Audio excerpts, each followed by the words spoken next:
So ఇంకా అక్కను చంపిన తమ్ముడు, కారుతో ఢీకొట్టి కొడవలితో నరికి లేడీ కానిస్టేబుల్ హత్య, కులాంతర వివాహం చేసుకుందని ఆస్తిలో వాటా వదులుకునేందుకు ఒప్పుకోలేదని దారుణం.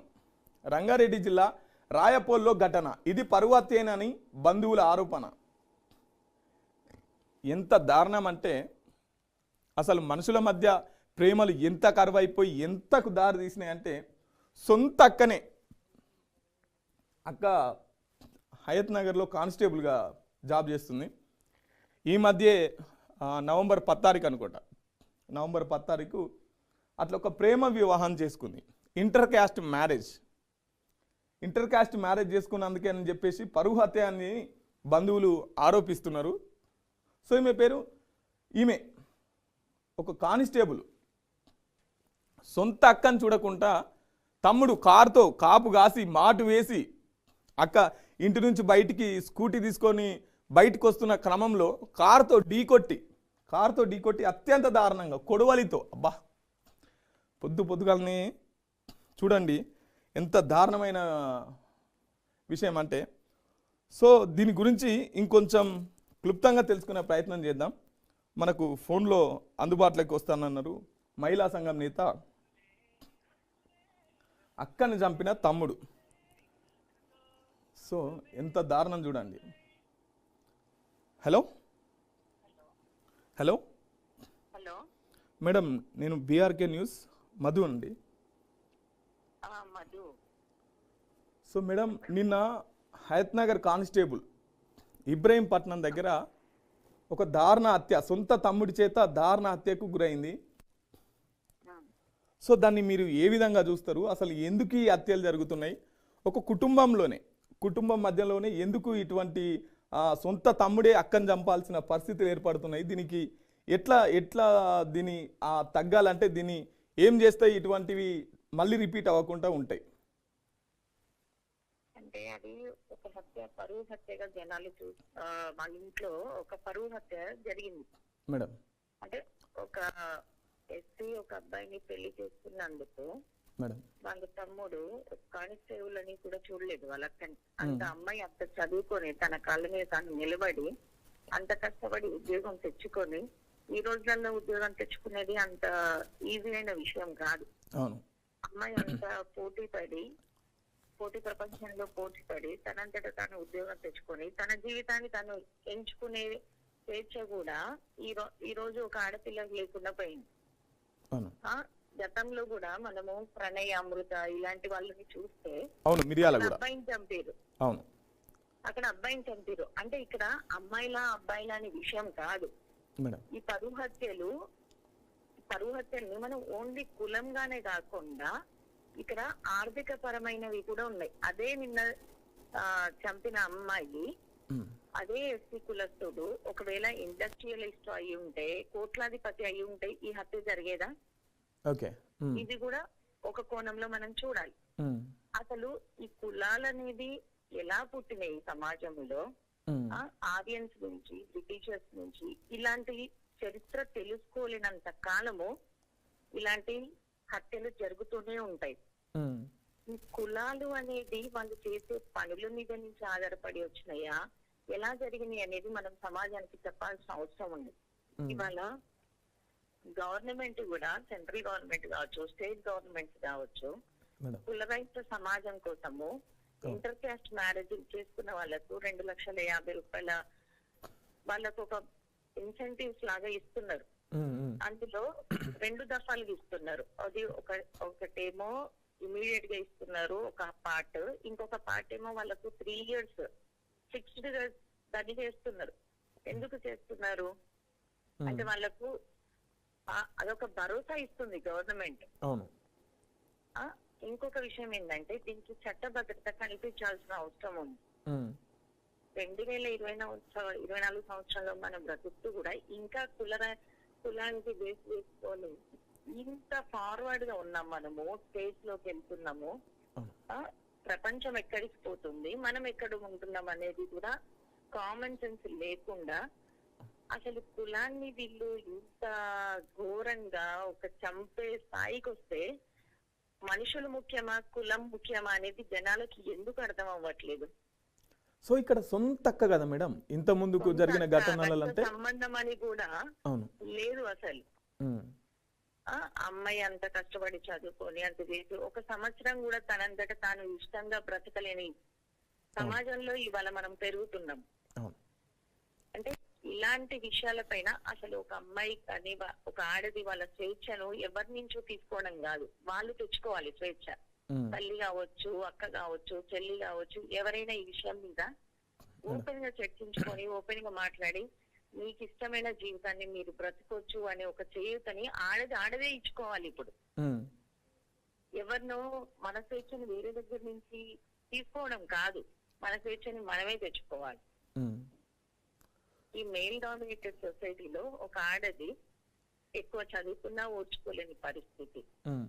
మాకంటే ఎక్కడ పైకి ఎదిగిపోతారో ఇలాంటి ఈగోస్ ప్రాబ్లంలలో ఎంతో మంది మహిళల అమ్మాయిల జీవితాలు ఇలా నాశనం అవుతున్నాయి. అమ్మాయిని ఎప్పుడు ఒక పరువుకు సింబల్ గా ఒక సెక్షువల్ ఆబ్జెక్ట్ గా చూసినంత కాలము ఇలాంటివి జరుగుతూనే ఉంటాయి సమాజంలో.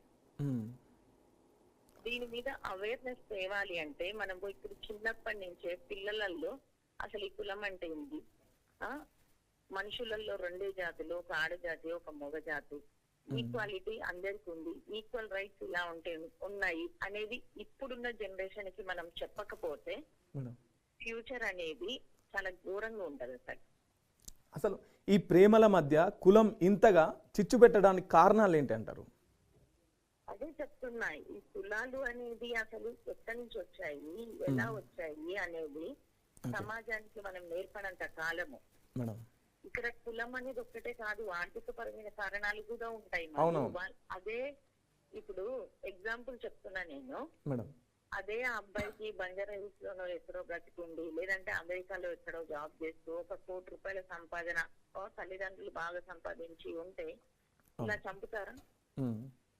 చంపరు. ఇక్కడ పేదవాళ్లకు కొంచెం పరువు ఇది అనేది కొంచెం తక్కువ ఉంటది, డబ్బులున్న వాళ్ళకు పరువు ఇవన్నీ తక్కువ ఉంటాయి. ఈ మధ్యస్థులు ఎవరైతే ఉంటారో మిడిల్ క్లాస్ ఫ్యామిలీస్ లో ఇది బాగా పెరిగిపోయింది ఈ మధ్య.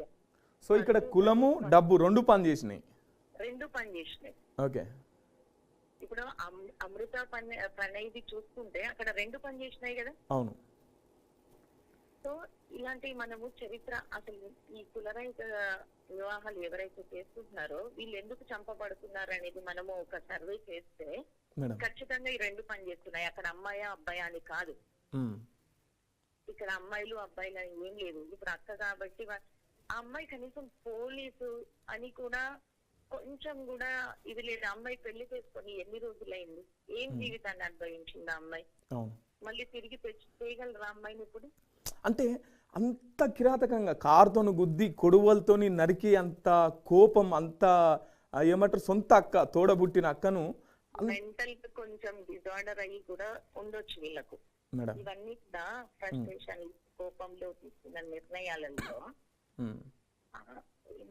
ఈ మెంటల్ డిజార్డర్స్ కూడా కొన్ని ఉంటాయి. అలాంటి వాళ్ళకు కొంచెం సైకలాజికల్ గా అవేర్నెస్ చేయాల్సిన అవసరం ఉంది, సైకాట్రిస్ట్ దగ్గర తీసుకెళ్ళి చూపించాల్సిన అవసరం ఉంది. అండ్ వాళ్ళకు ఇక్కడ పోలీసులు చేయాల్సిన పని ఏంటంటే ఓన్లీ అమ్మాయి ఇంటర్ కాస్ట్ మ్యారేజ్ చేసుకున్నందుకు చంపారా, ఇంకేమన్నా రీజన్స్ ఉన్నాయా? అంటే ఈ మధ్య మనం చూస్తున్నాం ఈ డ్రగ్స్ ఇవన్నీ, ఈ సెల్ ఫోన్స్ ఇవన్నీ ఇంటర్నెట్ డెవలప్ అయిన కొద్దీ రిలేషన్షిప్స్ అనేవి లేకుండా, అంటే ఒక అక్కని మనం ఇలా చూడాలి, ఒక చెల్లెని ఇలా చూడాలి, ఒక అమ్మని ఇలా చూడాలి, బయట అమ్మాయిని ఇలా చూడాలి అనేది కూడా ఈ మధ్య చాలా తగ్గిపోయింది. అంటే ఈ హార్మోనల్ ఇంబ్యాలెన్స్ వల్ల సొంత అన్న చెల్లెలని లేకుండా ఏం లేకుండా సంబంధాలు పెట్టుకుంటున్నారు. అలాంటివి కూడా ఏమన్నా ఉన్నాయా మేడం? ఇప్పుడు కూడా చూడాల్సిన అవసరం ఉంది. ఇంకొకటి, ఇటువంటివి తిరిగి పునరావృతం కాకుండా ఉండాలంటే మీరు చేసే సజెషన్స్ ఏంటి? ఇలాంటి పునరావృతం కాకుండా అంటే నేను ఎప్పుడైనా ఒక విషయాన్ని చెప్తా, ఇది సమాజంలో రావాల్సిన మార్పు.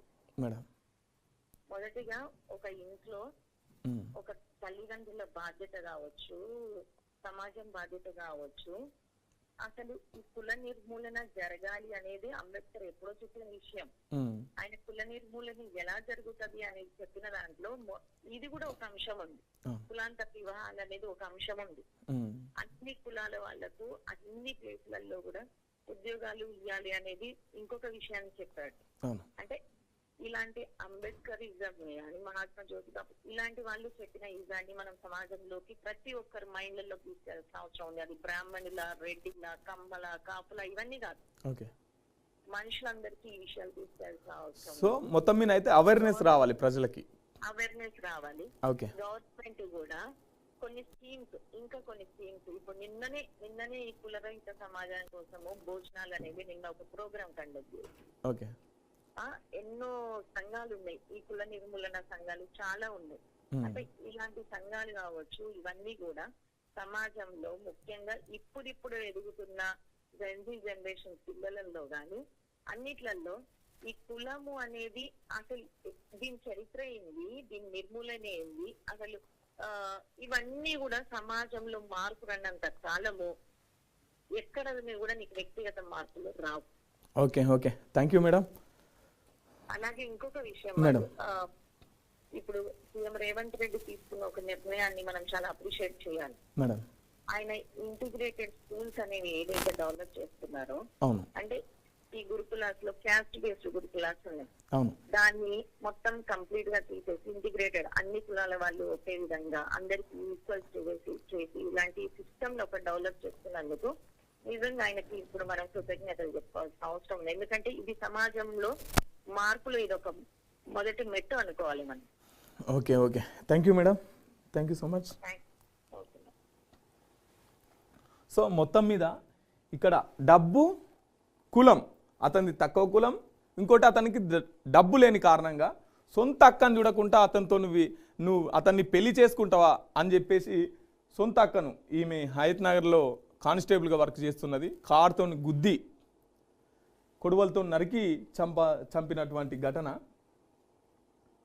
కొడుకును చంపించిన